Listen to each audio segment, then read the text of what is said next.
আমার প্রাণপ্রিয় ছাত্রছাত্রীবৃন্দ, আমি Prashanta sir, Azgar Haji Altaf Ali school and college, হিসাব বিজ্ঞান বিভাগ সহকারী অধ্যাপক। দূর থেকে তোমাদেরকে জানাই আমার প্রাণ ঢালা ভালোবাসা। কাছে নেই কিন্তু দূর থেকে মন তোমাদের মাঝে পড়ে আছে।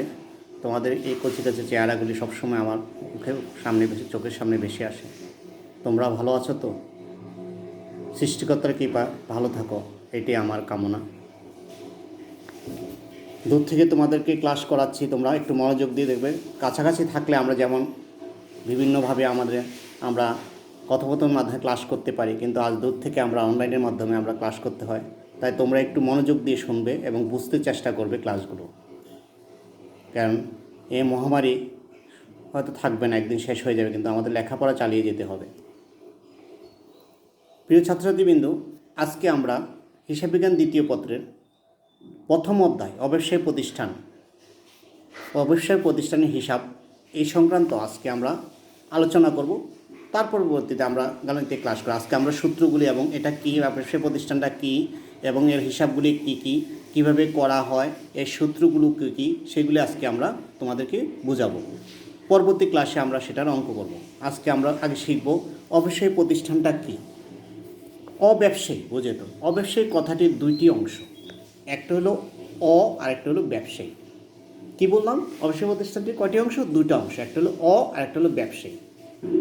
সব বর্ণটি একটি হলো উপসর্গ। অবর্ণটি কি? অবর্ণটি একটি উপসর্গ। আমরা ছোটোকাল ব্যাকরণে পড়েছি উপসর্গগুলি, যেটি কোনো শব্দকে কী করা হয়, মডিফাই করার জন্য উপসর্গগুলি লাগানো হয়। শব্দটির অর্থ হলো উপসর্গ, অর্থাৎ নয় বা নহে, এর অর্থ হলো নয় বা নহে।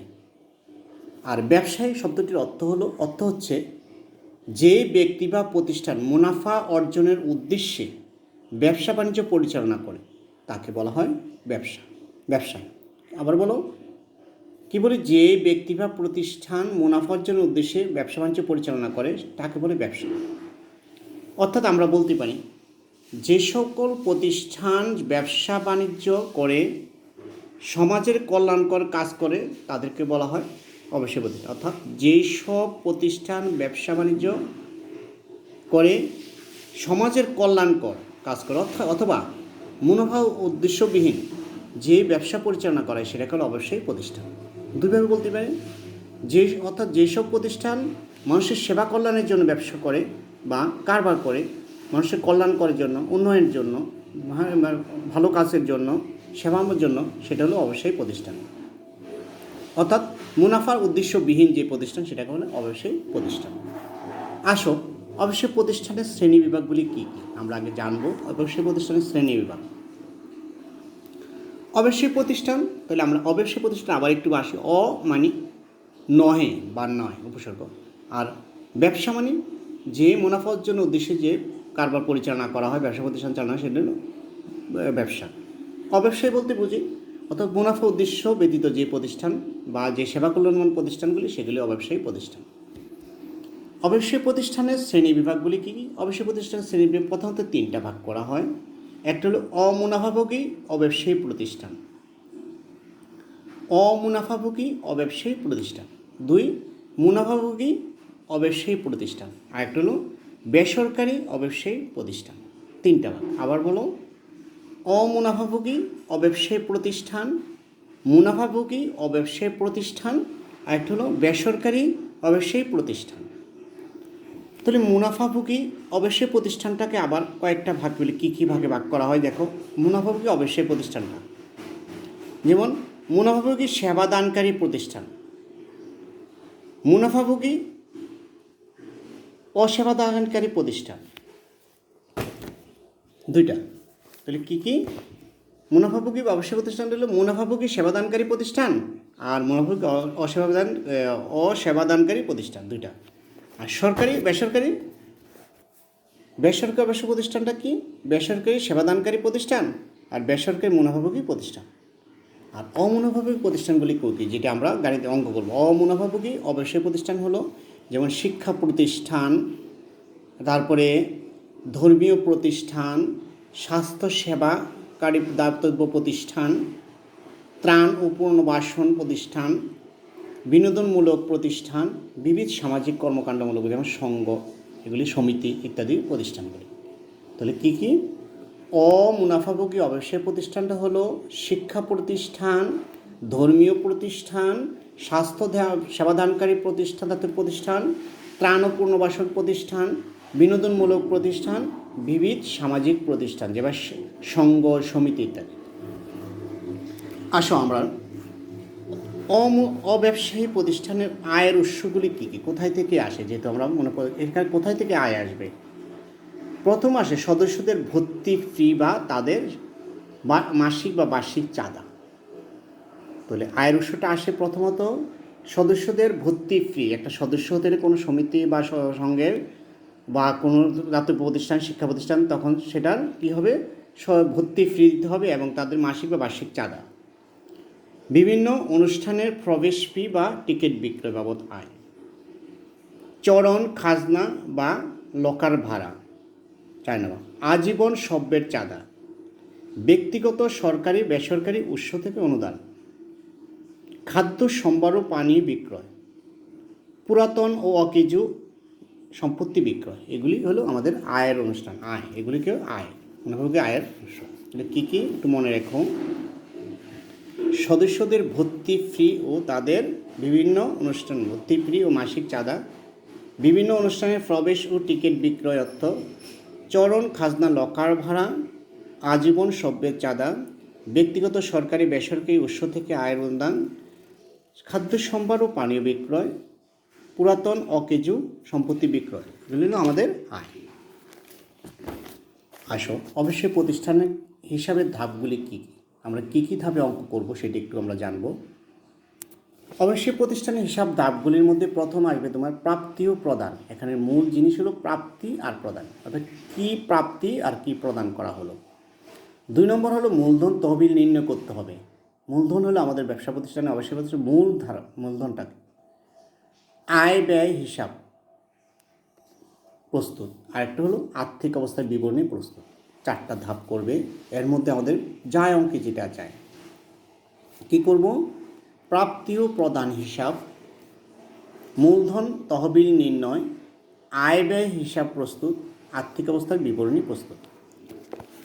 1 নম্বর প্রাপ্তি ও প্রদান হিসাব কীভাবে তৈরি করবে তোমরা, অর্থাৎ বিগত ব্যালেন্স বিডি, অর্থাৎ প্রাপ্তি যেটা আমাদের নগদ তহবিল বলো, ব্যাংক তো ব্যালেন্স বিডি যেটা আমাদের নগদ থাকে, মানে প্রাপ্তি। প্রথম ব্যালেন্স বিডি বলতে নগদ, খেয়াল রাখবে না, নগদ আর ব্যাংক বোঝায়, নগদ বিডি, নগদ অথবা ব্যাংক, এটাকে বলে ব্যালেন্স বিডি। নগদ ও ব্যাংক নিয়ে শুরু প্রাপ্তি, এরা শুরু থেকে ব্যবসা যে একটা ব্যালেন্স থাকে সেটাকে প্রাপ্তি হিসাবে ধরা হয় নগদে। তারপরে মুনাফা জাতীয় প্রাপ্তিসমূহ, মুনাফা জাতীয় প্রাপ্তি আমরা এখন পড়লাম, চাঁদা থেকে চাঁদা পায়, কোনো লকার ভাড়া প্রাপ্তি পায়, কোনো জিনিস বিক্রি, পুরাতন জিনিস বিক্রি করে পায়, এটা মুনাফা জাতীয়। আর মূলধন জাতীয় প্রাপ্তিসমূহ, অনেক সময় মূলধন জাতীয় কিছু প্রাপ্তি পাই আমরা, দেওয়া থাকে মূলধন জাতীয় প্রাপ্তি, সেটিও আমাদের প্রাপ্তি, যেমন সম্পদ বিক্রয়, এইগুলি।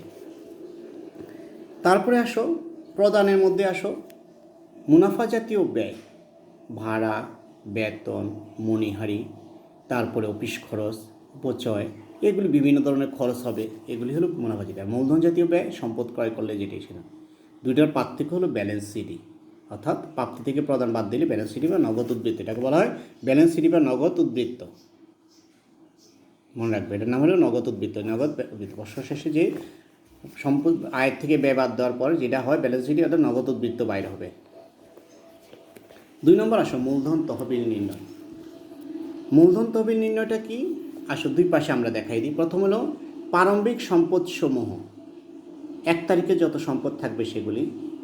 তারপরে বিগত বছরের আয়সমূহ, চাঁদা থেকে আমরা আয় পাই, বিভিন্ন থেকে আয় পাই, বিগত হতে হবে, এটা আমাদের মূলধন। বিগত বছর চাঁদা এই বছরের মূলধন হিসেবে আখ্যায়িত করা হয়। প্রারম্ভিক অব্যবহৃত দ্রব্যাদি, প্রারম্ভিক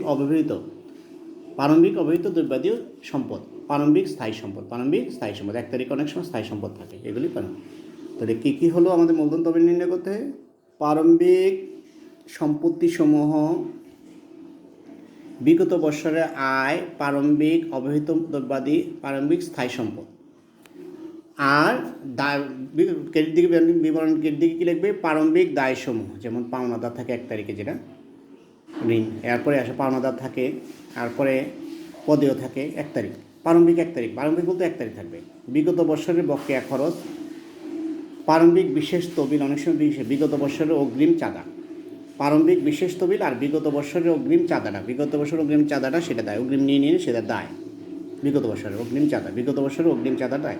দুইটার পার্থক্য হলো মূলধন তহবিল, দুইটার পার্থক্য হলো মূলধন তহবিল। তারপরে আসো আয় ব্যয় বিবরণী প্রস্তুত করলে প্রতিষ্ঠানের নাম, সাল, তারিখ দিবে, যে সালের ঢ্যাস তারিখের এত। আয় ব্যয় বিবরণী, আয় ব্যয় বিবরণী। আসো চাঁদা। প্রথমে আমাদের মূল আসল এখানে এই ব্যবসা প্রতিষ্ঠানের মূল জিনিস আয়ের উৎস হলো চাঁদা।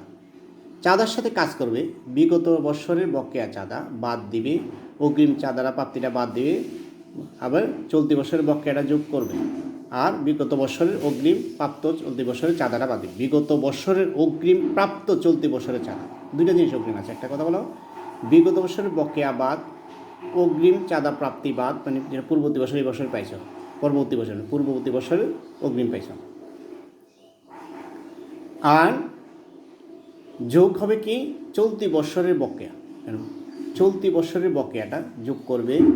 আর বিগত বছরের অগ্রিম প্রাপ্ত চাঁদা, চলতি বছরের চাঁদা, চলতি বছরের চাঁদা, বিগত বছরের অগ্রিম প্রাপ্ত, বিগত বছরের অগ্রিম প্রাপ্ত চলতি বছরের চাঁদা সেটা যোগ করবে। এরপরে আসা প্রাপ্তি হিসাবের আয়সমূহ, যেমন প্রাপ্তি হিসাবে আয়সমূহ, প্রাপ্তি হিসাবে অনেক সময় থাকে না, পুরাতন খবরের কাগজ বিক্রয়, বিনিয়োগ সুদ প্রাপ্তি। প্রাপ্তি হিসাবের মধ্যে যে আয়গুলি আসে সেগুলি আসবে, সেটি যোগ করলে হবে মোট আয়। আর ব্যয়গুলির মধ্যে কি আসবে? বেতন, বেতনের সাথে করবে বিগত বাদ চলতি, পরবর্তী বছর বাদ চলতি যোগ, বিগত আর পরবর্তী বছরের অগ্রিমগুলি, বিগত আর পরবর্তী বছরের অগ্রিম বিয়োগ চলতি বছরের বকেয়া যোগ, চলতি বছরের বকেয়া যোগ। তারপরে আসো প্রধান হিসাবের ব্যয়সমূহ, যে ব্যয়গুলি থাকে, তারপর অবচয়, সুদসমূহ ইত্যাদি লিখে যোগ করলে প্রাপ্তিটা হবে আয়ের উদ্বৃত্ত। যদি আয় বড় হয় ব্যয় থেকে তাহলে আয়ের উদ্বৃত্ত, আর যদি ব্যয় বড় হয়ে যায় ছোটো তাহলে লিখবা কি উদ্বৃত্তের ক্ষতি। আমাদের ক্ষতি দেখাবো এখানে, বা ব্যয় অতিরিক্ত আয় অতিরিক্ত ব্যয় লেখাই দিল, আয় অতিরিক্ত ব্যয়ও লেখা যায়। তারপরে আসো আর্থিক বিবরণী, যেটা আর্থিক অবস্থার বিবরণী আমরা বলি, সম্পত্তি দায়। প্রথম লিখবা সম্পত্তি সমূহ, প্রারম্ভিক সম্পদ সমূহ, এর মধ্যে নগদ ব্যাংক ব্যতীত। প্রারম্ভিক 1 তারিখে যে সম্পদগুলি পাবে এর মধ্যে নগদ আর ব্যাংক ব্যতীত বাকি প্রারম্ভিক সম্পদগুলি এখানে লিখবে। তারপর স্থায়ী সম্পদ থাকলে স্থায়ী সম্পদ, বকেয়া আয়সমূহ, অগ্রিম প্রদত্ত খরচসমূহ, বকেয়া আয়সমূহ আর অগ্রিম প্রদত্ত খরচসমূহ, বকেয়া আয়সমূহ, অগ্রিম প্রদত্ত খরচসমূহ। আর অবহিত মণিহারি, এখানে মোট সম্পদ, অবহিত মণিহারি যেটা সব যোগ করলে মোট সম্পদ, অবহিত মণিহারি, অবহিত খাদ্য সামগ্রী, এগুলি সব হলো মোট সম্পদ। আবার বলো, প্রারম্ভিক সম্পদ সমূহ, অর্থাৎ নগদ ব্যাংক ব্যতীত। প্রারম্ভিক যে 1 তারিখে আমরা বন্ধন তহবিল করেছি সেটার মধ্যে নগদ ব্যাংক বাকি দিয়ে বাকিগুলি আসবে, নগদ ব্যাংকটা আসে না 1 তারিখে।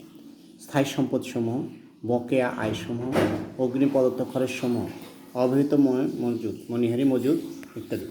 আর দায়ের মধ্যে আসবে কি প্রারম্ভিক দায়সমূহ, বকেয়া খরচসমূহ, সকল তহবিল, সকল সঞ্চিতি, ঋণ, তার থেকে ঋণ পরিশোধ বাদ দিবে, অগ্রিম আয়সমূহ শেষ। তারপর মূলধন তহবিলের সাথে আয়ের উদ্বৃত্ত যোগ করে যেটা হবে সেটা, মূলধনের সাথে কী হবে আয়ের উদ্বৃত্ত, মূলধনের সাথে কি শুধু আয়ের উদ্বৃত্ত যোগ করবে, মূলধনের সাথে আয়ের উদ্বৃত্ত যোগ করবে, তাহলে তুমি মোট দায় পাবে।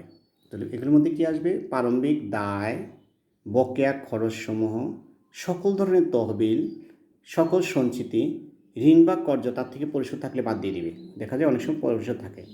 অগ্রিম আয়সমূহ, মূলধন তহবিল প্লাস আয়ের উদ্বৃত্ত, মূলধন তহবিল প্লাস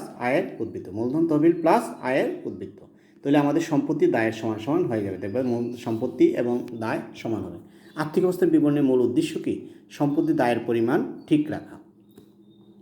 তো সম্পত্তিগুলি প্রারম্ভিক সম্পদের মধ্যে সম্পদগুলি লিখবে যেটা 1 তারিখে, শুধু নগদ ব্যাংকটা ধরবে না, স্থায়ী সম্পদগুলি লিখবে, বকেয়া আয়সমূহ লিখবে, অগ্রিম খরচসমূহ লিখবে, অবহিত মণিহারি বা মজুদ আসবে, বা অব্যবহৃত মণিহারি, খাদ্য মজুদ, মণিতে থাকে, এদের মোট সম্পদ। তারপর বিনিয়োগ থাকে, আরেকটা জিনিস থাকে বিনিয়োগ, স্থায়ী সম্পদের মধ্যে পড়ে, বিনিয়োগও পড়বে। তারপরে দায়, প্রারম্ভিক দায়সমূহ, বকেয়া খরচসমূহ, সকল তহবিল, সকল সঞ্চিতি, ঋণ বা কর্য তার থেকে পরিশোধ বিয়োগ অগ্রিম খরচ, তারপর মূলধন যোগ আয়ের উদ্বৃত্ত, মূলধন যোগ আয়ের উদ্বৃত্ত, টোটাল মোট সম্পত্তি মোট দায় তোমাকে মিলে যাবে। কেমন? এইভাবে সূত্রটি আগে তুমি পড়বে। তাহলে কী হবে? মূলধন তহবিল, প্রাপ্তি প্রদান হিসাব, মূলধন তহবিল হিসাব, আয় ব্যয় হিসাব, আর একটা হলো আর্থিক বিবরণী। এই চারটার মধ্যে আমাদের সৃজনশীল বলবে কী কী অঙ্কের মাধ্যমে আমরা এই চারটার মধ্যে 3টা পয়েন্ট আমরা পাবো, সে দ্বারা আমরা কী করব? গাণিতিক অঙ্কগুলি করব। তাহলে আমাদেরকে আগে জানতে হবে সূত্রগুলি এবং অবশ্যই প্রতিষ্ঠানটা কী, কেন করা হয়, অবশ্যই প্রতিষ্ঠানের উদ্দেশ্য কী, অবশ্যই প্রতিষ্ঠানটা কীভাবে হিসাব তৈরি করা হয়। এখানে অবশ্যই প্রতিষ্ঠান আমরা সাধারণত গাণিতিক অঙ্কের মধ্যে শিক্ষা প্রতিষ্ঠান, তারপরে ধর্মীয় প্রতিষ্ঠান, দাতব্য চিকিৎসালয় আর সংঘ সমিতি, বেশিরভাগই সংঘ বা সমিতির অঙ্ক আসবে, যে এই সংঘ এই সমিতির ইত্যাদি অঙ্ক। তো সংঘটা ক্লাব, যেটাকে বলে ক্লাবের অঙ্কগুলি আমাদের বেশিরভাগ আসে, চাঁদা দিয়ে যে আয় হয়। ধন্যবাদ ছাত্রছাত্রীবৃন্দ, তোমরা ভালো থাকো, সুস্থ থাকো এবং সবসময় কী করবে? ঘর থেকে বের হলে মাস্ক ব্যবহার করবে, ঘরে আসার পথে হাত দিয়ে সাবান দিয়ে হাত ভালো করে ধুবে। তোমরা সুস্থ থাকলে আমরা ভালো, আমাদের মন ভালো থাকবে। পরবর্তীতে দেখা হলে তোমাদের সাথে সব বিস্তারিত আমরা আলোচনা করব এবং মনের আবেগ দুঃখ সব কিছু আমরা মনে প্রকাশ করব। একসাথে মিলে আবার মুখরিত করে তুলব আমাদের প্রতিষ্ঠানকে। ধন্যবাদ, সবাই ভালো থাকো।